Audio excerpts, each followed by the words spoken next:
I'm a single parent trying to raise my children, so what can you tell me? That way you can leave it in the description box below. Yes, I will definitely leave the description for her book. And I will definitely leave her social media, her YouTube, and everything's Rashida Thurmond. She's very simple. But no, we definitely gonna make sure that y'all can connect with my girl, because this is a connection to have. Another thing I discovered during my discovery, because again, my thing is I like to work smart, not hard. My mom always said that. Work smarter, not harder, baby. Right. And so when I was developing like my insurance agency, what I wanted to do was make the processes as easy as possible. I didn't want people to feel glued to their computer all day. I didn't want people to feel stuck or having to go out and meet with people, because a lot of times we know that could be a lot of time out of your day, out of your life, and some of these people don't even keep those appointments. So what I did was I partnered with a company called Ethos. And what Ethos we said does, we was gonna talk about that. Yeah, and what Ethos does is, like, you know how people always want something, always want a policy, but never want a policy. So what it does is it allows me to send them my link and because you think about when you do an insurance policy, the only thing that's in that policy is their demographic. It's asking for their demographics.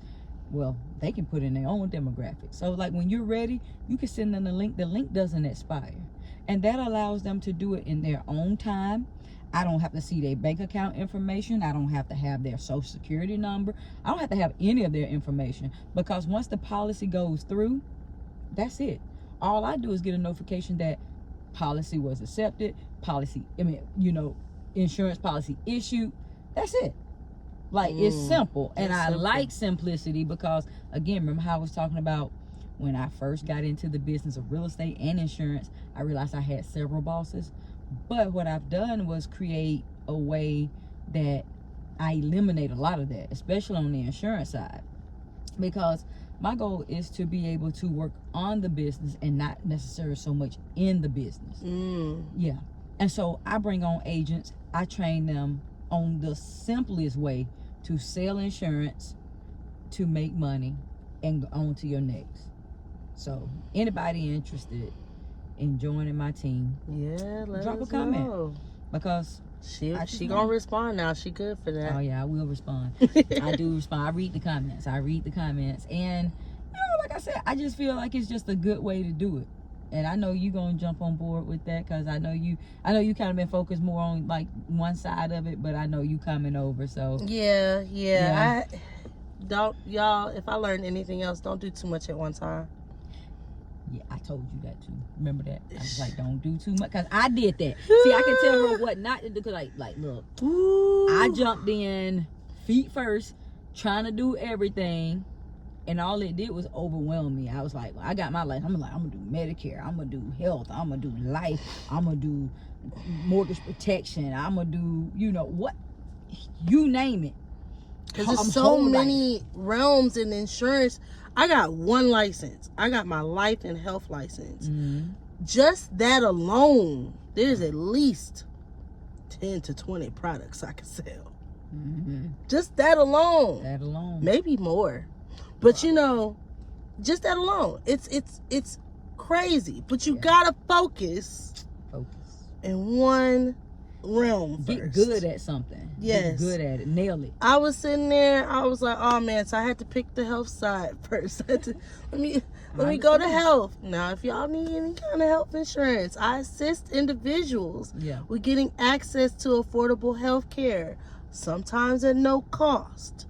A lot of people don't get, even though you got a job, you can have insurance through your job, and I still can get you a second insurance at no cost. People don't get it. I'm trying to tell you, it's real. I'm not lying.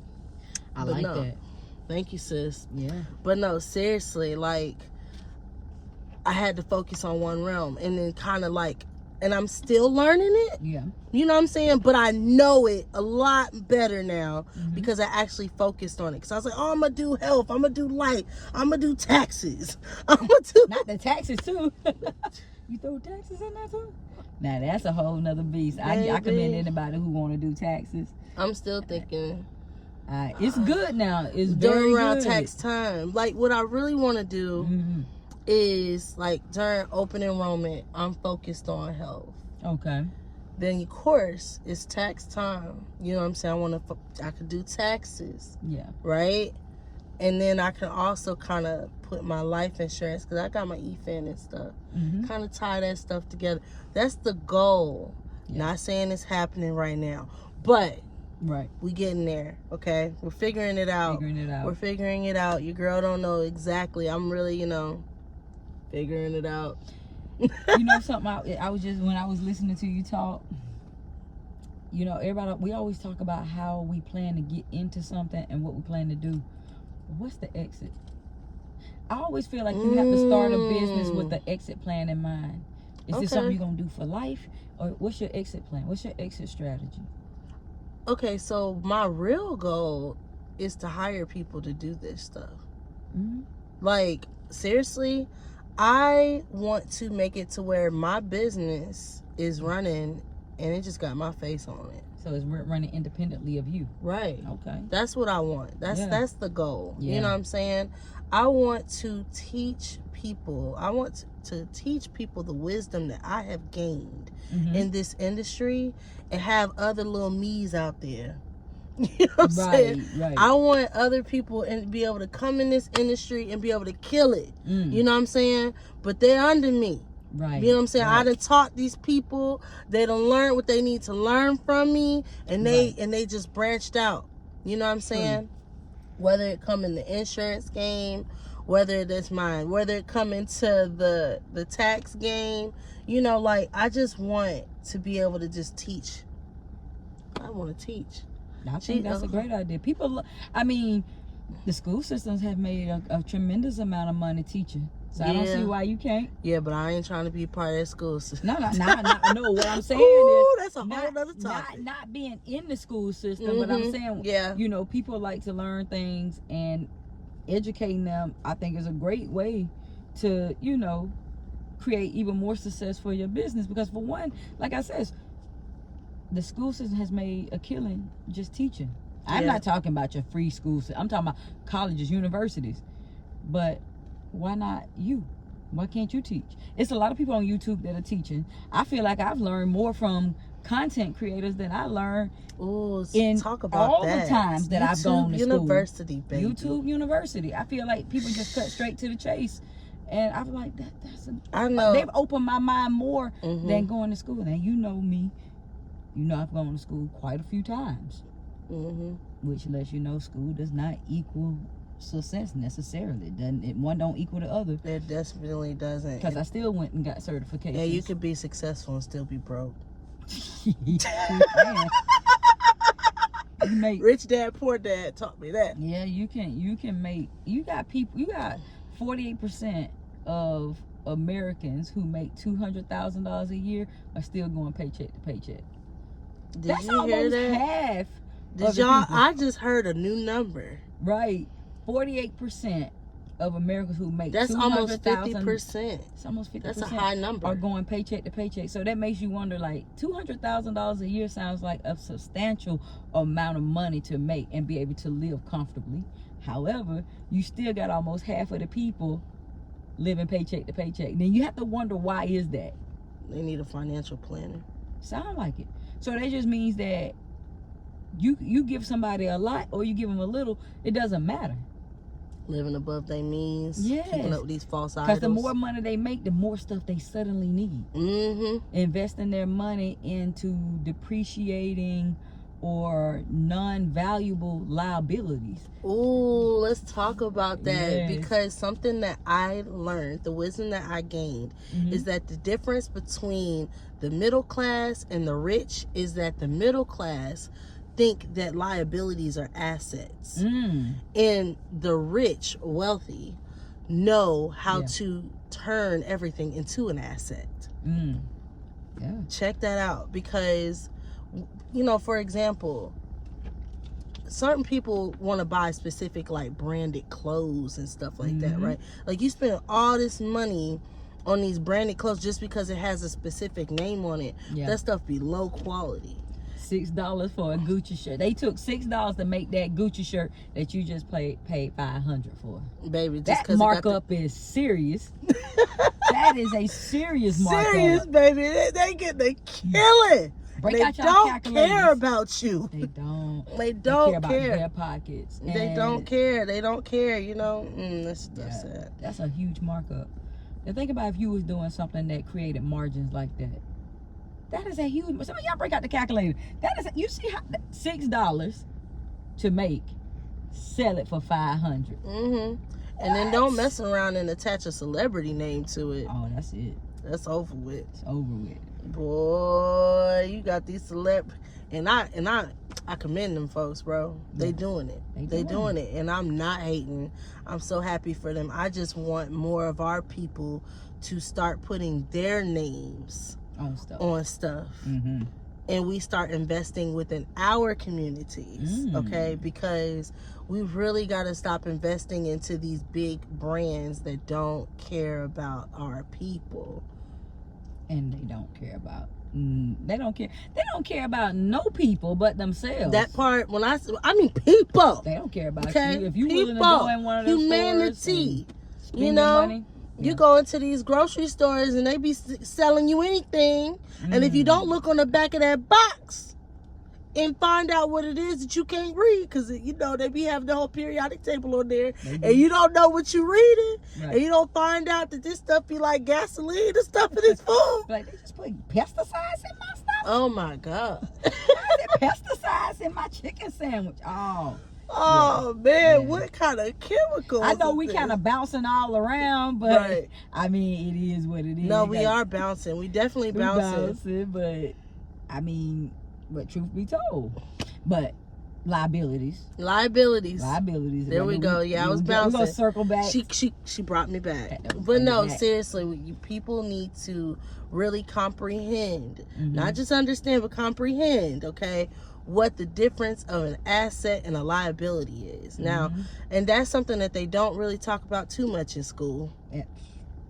I went to business school and don't remember them talking about that too much. I mean, we talked about it, but with full understanding, it was more talked about from an accounting side than, you know, like everyday life. Because people don't really equate the same. They be like, that's this. Yeah, be like, no, when you go out and buy that car, that minute you drive it off the lot, that's not an asset. First of all, people are like, oh, it's an asset.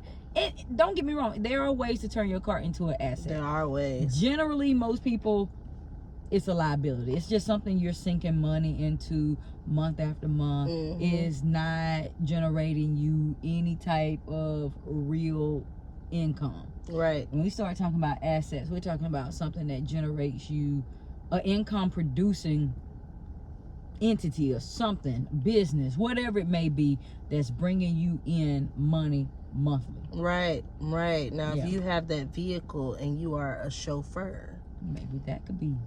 Yeah, because now it's bringing you in money. Right. And it's under that chauffeur business. You know? Yeah. Then that's when it's like turning itself into an asset, you know? Yeah. Because a lot of times, especially when you completing your tax documents and stuff, you can say, oh, I'm chauffeur and I'm doing this, but if it's not on paper, it's like, we don't see right here where you chauffeuring. Right. It's just a liability. Nah, you can't deduct that. Right. Right. You gotta have your documentation set up right. And it's the same thing with a house. Like, you know, we've been a real estate agent. I get people saying, I'm gonna buy a house because that's an asset. Yes and no. Your house is usually 9 times out of 10 not an asset. Talk about it. Yeah, because most people feel like, I'm gonna go buy this house. I'm learning something. Talk about it. Your house, when you purchase it, is a liability because it's not bringing you in any kind of money. Now, could it ever turn into an asset? Yes. But initially, when you buy that house and you're living in it, the house that you live in is a liability. I don't care what nobody say. No, it's an asset. No, it's not. That house is a liability until it starts to generate you some type of money. So it starts going up in value. Not even just that, because it can go up in value, but if you just staying in it, living in it, and you're not utilizing them, okay. You paying a mortgage, you paying insurance, you're paying property taxes. That's you ain't heard no money coming in. You just heard money going out. As long as money is coming out of your bank account and going toward that house, and there's no money coming in, that's a liability. Mm-hmm. So that's a misconception. Like, I'm gonna buy this house because it's gonna be an asset. It'll become an asset once you sell it, if you sell it. Then the only problem with that is a lot of these houses are overpriced. I mean, we just gonna call it what it is. You buy a house overpriced.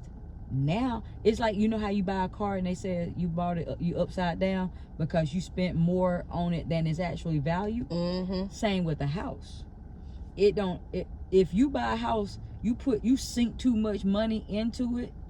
Now you going in upside down, so to speak. So even if you sell it, you still could sell it at a loss. Still a liability. Right. Because if I bought it at $200,000, but I'm only able to get $100,000 out of it, well, I'm in the negative by $100,000. I got $100,000 of negative equity. This is a liability. This is not an asset. A rental property, on the other hand, that you purchase that's generating you monthly income, that's an asset. Now that's an asset. But the house that you purchase that you want to live in, that's not an asset.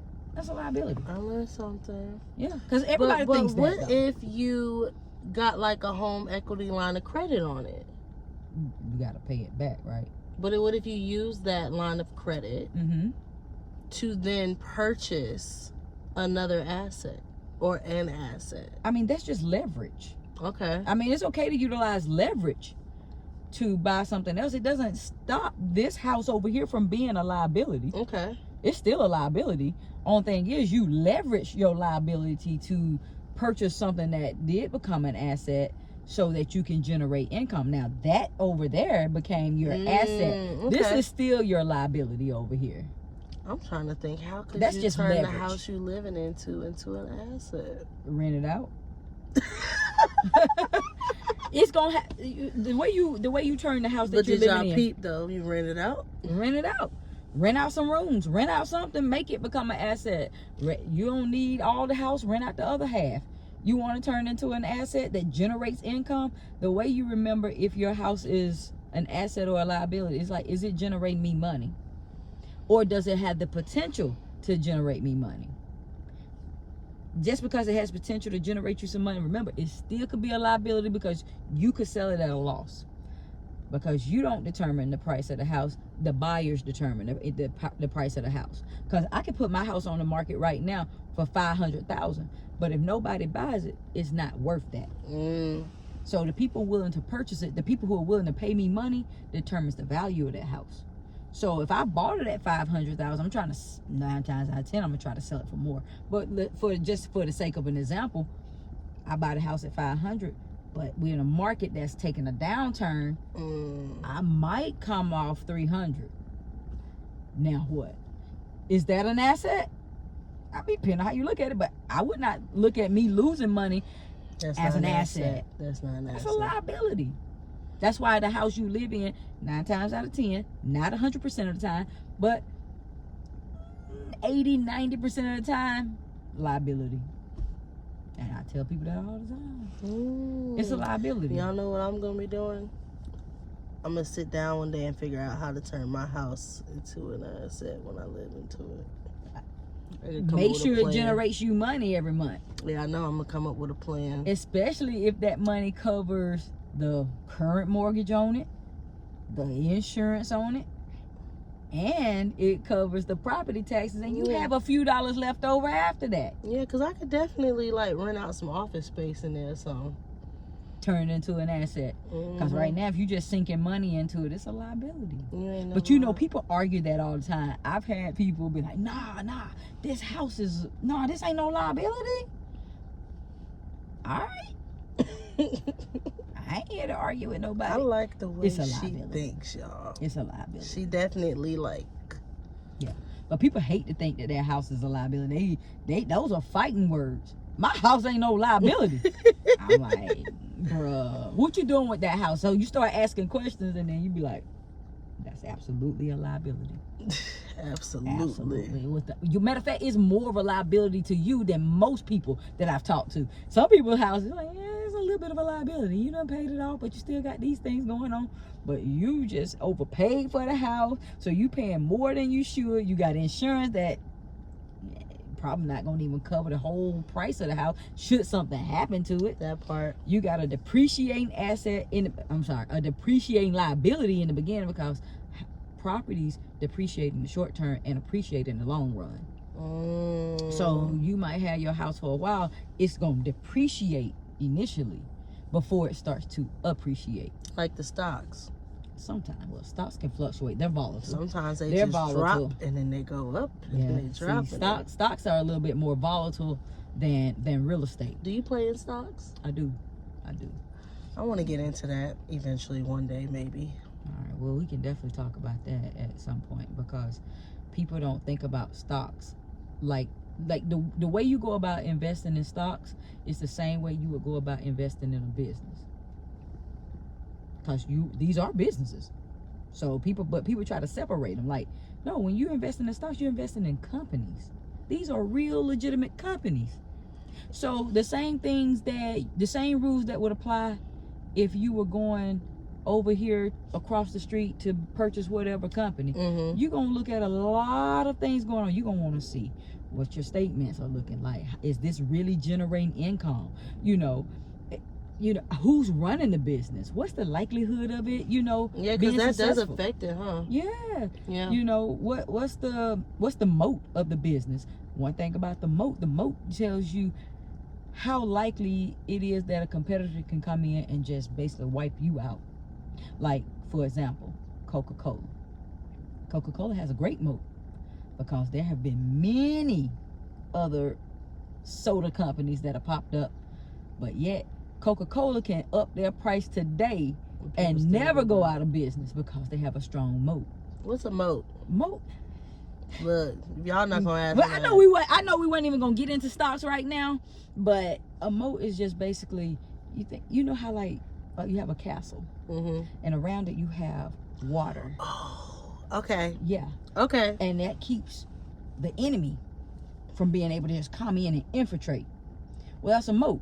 Well, you think of a moat the same way in stocks or in companies. Well, how strong is the moat? How likely is it that the competitor can come in and just take you down? But see, Coca-Cola has a strong moat because you've seen RC Cola, you've seen Pepsi, you've seen all these other companies that pop up. Nobody has been as strong as Coca-Cola. Now, a lot of those companies have they've gone out of business.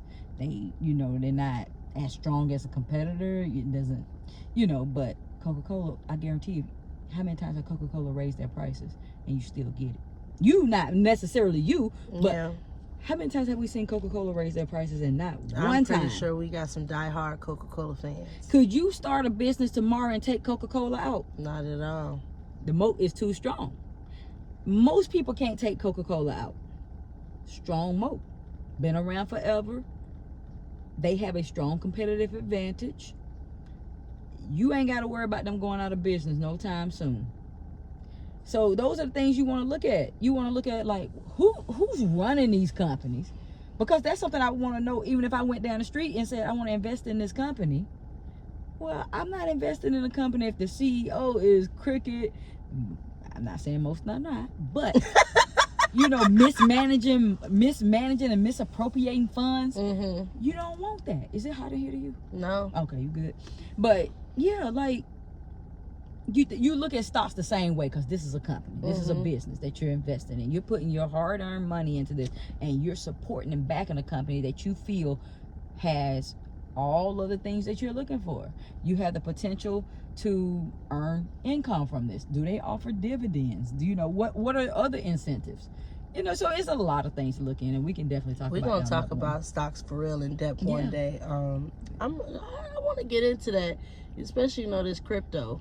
I don't know about that. Now, see, I don't mess with crypto. I don't know a lot about crypto. I'll leave y'all to that. I don't know nothing She said, I don't know nothing about that. See, I know about Walmart. I know about Apple. I know about Coca-Cola. And let me just say, this is not financial advice. This is just my opinion. Everything I've said today on this video has just been strictly opinion. I am not giving financial advice. I am not giving recommendations. I am merely giving examples and my opinions. Love the disclosure, sis. That's just it. No financial advice here. I'm not even telling y'all what to do. Especially, I've noticed, like, when you follow people who do stocks and stuff, they make sure to say that. Like, you do what you want to do. Because don't be blaming me if something plummet. I ain't got nothing to do with that. I'm just an average person. But no, I definitely thought about getting into that, though. Yeah. I mean, you always want to put your money somewhere where you can generate. You want your money to get pregnant and have babies. I want my money to work for me and not work for it. I want to spend the babies. I don't even want to spend the parents. I want my money to get pregnant and just have a bunch of babies. Just be fruitful and multiply. Pimp your money out. But that's a good way to do it. Looking into the stocks, that's a great way to pimp that money out. Because, a lot of times what happens is we go to work, we get a paycheck, or we earn income, and the very next thing we do with that money is pay bills and use that money to go and buy liabilities. But what we should do is leverage that money, take that money, put it into some assets, and spend the money that you get from the assets. Because you know how sometimes you feel like you just can't keep up with inflation? Because you're not going to keep up with inflation. There ain't a job here that's going to really keep up with inflation. Nothing will. But how do you know that the wealthy, this is how you know the wealthy, they never feel that, you never hear them complain about, eggs are too high, everything is too high. Because they've learned a system. They know how to put their money into assets that can keep up with inflation. Because you go get a job right now, I don't care how much they pay you. They can pay you $100,000 a year. It's not going to keep up with inflation. It just don't. Why you always think that the cost of living and the wages, they never quite match? That's because, and people, the middle class always feel the brunt of that. They always feel that. Because they're like, everything is so expensive. It's always going to be expensive because the value of the dollar is here and the price of everything else is here. And you don't have any type of system in place to make sure that you're combating that. Reminds me of this lyric in this song. Money makes the world go round, but I ain't effing with no paper. I like that. That's the truth. That's the truth. Yeah, because when you really learn about the history of that paper, baby. That's why you have to stop sinking your money. Like you make $1, you go spend it. Nah, you make $1, you invest it, and let that dollar turn into $2. See, now you stand right with inflation, or either you might even start jumping above inflation. The price of eggs won't matter so much to you. Because you figured out how to get your compound interest on your bill. Exactly. You always want to be compounding. Compound. Yeah. Well, y'all, this has been great. I appreciate you, Rashida, as always. Thank you for stopping by. Please leave a comment for any topics you would like me or Rashida to discuss, because she will be back. Yeah. All right. And peace.